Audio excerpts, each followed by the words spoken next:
You know that feeling, right? Some problems you just solve them in a snap, but others make you pause, take a deep breath, and really, truly think. Well, it turns out AI has the exact same problem. Most of the models we have today are geniuses at those fast, intuitive tasks, but the moment they face a problem that needs slow, careful reasoning, they just fall flat. So what if we could finally teach an AI how to think slow? So here's the plan for this explainer. We're going to start with what we mean by fast and slow thinking. Then we'll dig into why AI has been stuck in the fast lane for so long. And that's when we get to the cool part, a totally new idea of thinking as a kind of optimization. We'll break down the 3 new abilities this unlocks, look at the proof that it actually works, and finally ask the big question, is this a whole new paradigm for artificial intelligence?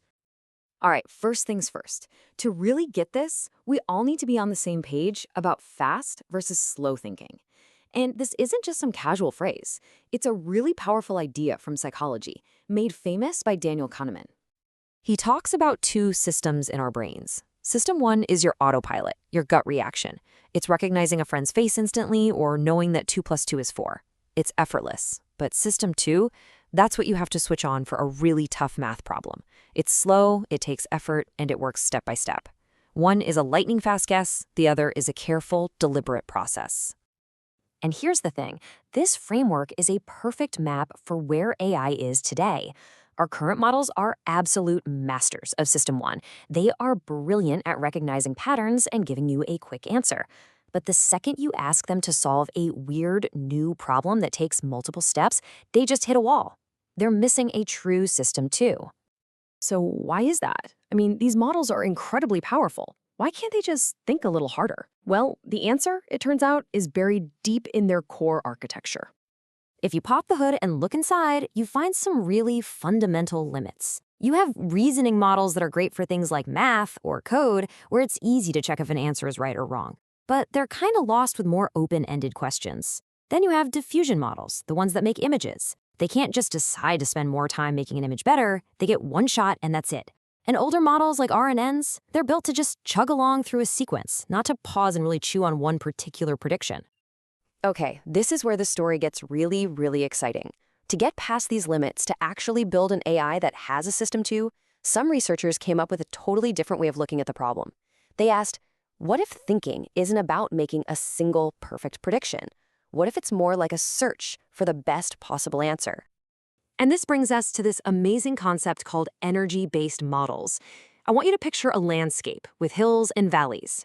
In this landscape, every single possible answer has a location. The good answers, the correct ones, are down in the deep valleys. They have low energy. The bad answers, the nonsense ones, are way up on the high rocky hills. Now, the model's job isn't to guess the answer anymore. Its job is to learn the shape of the entire landscape, and thinking just becomes the act of finding the lowest point. And that is the central idea behind the star of our show today, energy-based transformers, or EBTs. They take the powerful transformer architecture that we all know and merge it with this energy-based approach. Suddenly, making a prediction isn't a one-shot guess anymore. It's an optimization problem. So how does it actually think? Well, it starts with a completely random guess. Just imagine dropping a little ball somewhere on that energy landscape. Then, step by step, it looks around, finds the steepest path downhill, and nudges the ball in that direction. It does this again and again and again, rolling the ball further and further down, refining its guess with every single step until it finally settles at the very bottom of a valley. And that right there, that's the answer. That iterative process, that is the thinking. Now, this whole approach isn't just a clever trick. It's a game changer because it unlocks 3 absolutely essential abilities for real System 2 thinking, abilities that other AI models just plain don't have. I mean, just take a look at this comparison.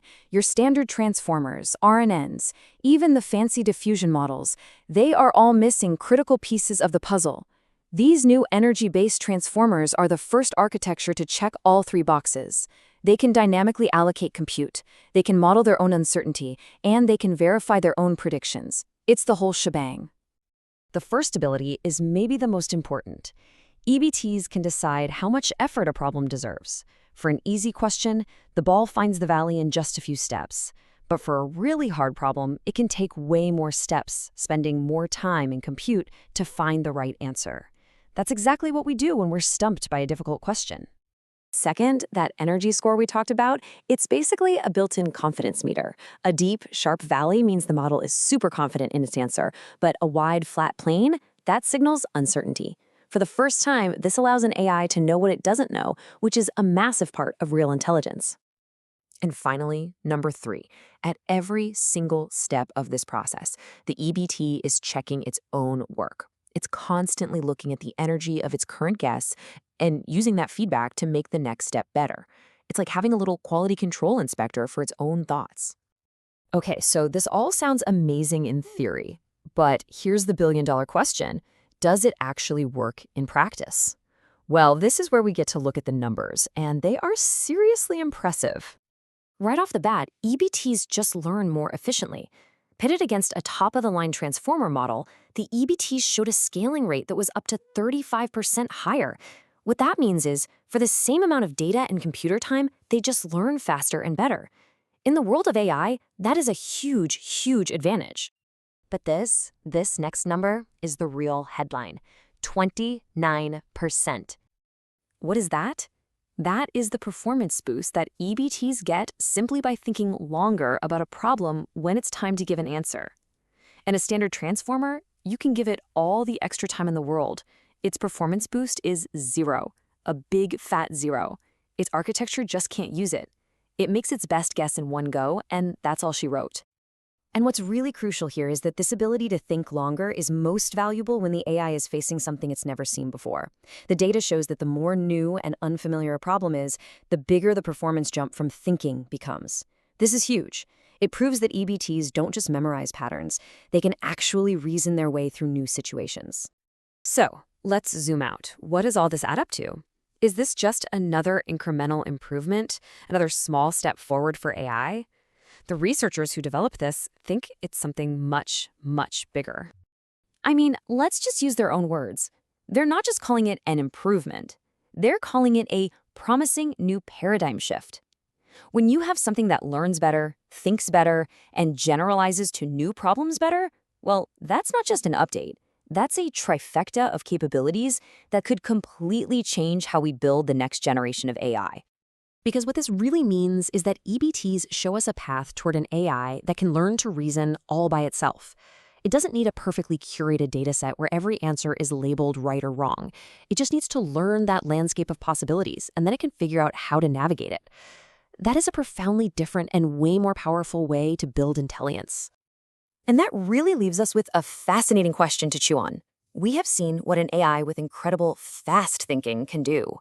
It's already changing the world. But if we can truly give AI the ability to do deep, deliberate, slow thinking, what are the limits?